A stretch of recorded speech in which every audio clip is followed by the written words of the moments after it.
मवियाच्या महिला नेत्यांच्या शिष्टमंडळानं घेतली राज्यपालांची भेट। शिष्टमंडळात सुषमा अंधारे, किशोरी पेडणेकर, रोहिणी खडसे यांचा समावेश।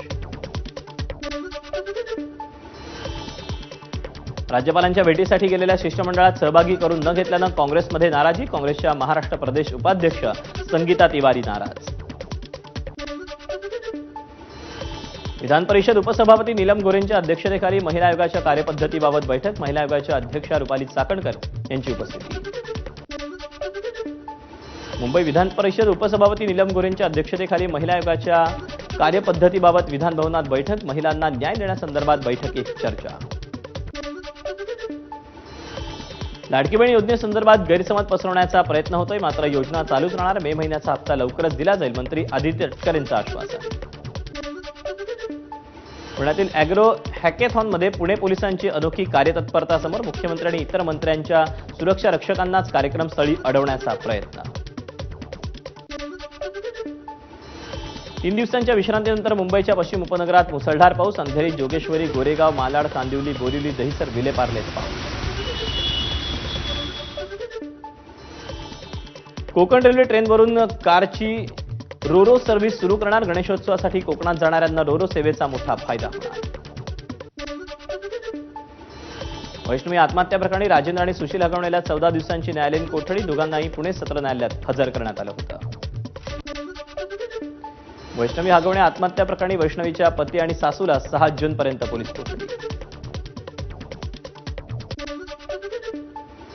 निलेश चव्हाणला 7 जूनपर्यंत पोलीस कोठडी। बाळाची हेळसांड केल्याचा निलेश चव्हाणवर आरोप। लता हगवणे, शशांक हगवणेचा ताबा म्हाळुंगे पोलिसांनी घेतला। जेसीबी व्यवहारातही प्रकाश येळवंडेची 11 लाखांची फसवणूक केल्याच्या प्रकरणी कारवाई। वैष्णवी हगवणे आत्महत्येसाठी वापरलेल्या साडीची आणि पंख्याची होणार फॉरेन्सिक तपासणी। वैष्णवीची हत्या झाली की आत्महत्या याबाबत कसपटे कुटुंबियांनी संशय व्यक्त केला होता। एबीपी माझाच्या बातमीचा इम्पॅक्ट। नागपुरातील पारधी समाजाच्या 3 बहिणींचं तब्बल 1200 विद्यार्थ्यांना मिळालं जात प्रमाणपत्र। त्यामुळे या विद्यार्थ्यांच्या उच्च शिक्षणाचा मार्ग मोकळा। भिवंडीतल्या पडघ्यामध्ये महाराष्ट्र एटीएस आणि ठाणे ग्रामीण पोलिसांनी केलेल्या कारवाईत 19 मोबाईल जप्त। मोबाईलमध्ये काही महत्त्वाचे धागेदोरे सापडण्याची शक्यता। भिवंडीतल्या बोरिवलीत शरीयत अलिशाम नावाचं छुपं मॉडेल इस्लामिक राज्य घोषित करून 15 तरुणांना मंत्र्यांसारखे अधिकार असल्याचा दावा। देशाविरुद्ध कृत्य करण्यासाठी मुस्लिम तरुणांना प्रभावित करण्याचा प्रयत्न।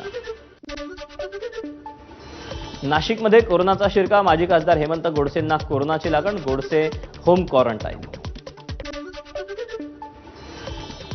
छत्रपती संभाजीनगरमधील बिट्स हॉटेलच्या लिलावावरून राजकारण सुरू असताना गेल्या 4 महिन्यांपासून कर्मचाऱ्यांना पगार नाही। हॉटेल बंद असल्यानं कर्मचाऱ्यांचं वेतन थकलं। सांगलीच्या आदित्य मल्टी स्पेशलिस्ट हॉस्पिटलची वंचितकडून तोडफोड। कामगार योजनेच्या लाभार्थ्यांकडून अतिरिक्त पैसे घेतले जात असल्याचा आरोप। कोल्हापूरच्या इचलकरंजीत 20 ते 22 जणांच्या टोळक्याकडून चौघांवर हल्ला। तिघांची प्रकृती गंभीर। जुन्या वादातून हल्ला केल्याची माहिती। नाशिकमध्ये आरोग्य विभागात नोकरी लावून देण्याचा आमिष दाखवत 90 जणांची फसवणूक। माजी मंत्री सुभाष भामरेंचं नाव वापरून 1.5 कोटींचा अपहार झाल्याचा संशय। मीरा रोडमध्ये हाय प्रोफाईल सोसायटीत बकरीच्या कुर्बानीवरून वाद। कुर्बानीसाठी बकरी आणली असता काही रहिवाशांनी विरोध केल्यानं वाद। पुण्याच्या वाघोलीमध्ये मोझे कॉलेजमध्ये पेपर फुटीच्या रॅकेटचा पर्दाफाश। पोलिसांनी प्राध्यापकासह 4 ठोकल्या बेड्या।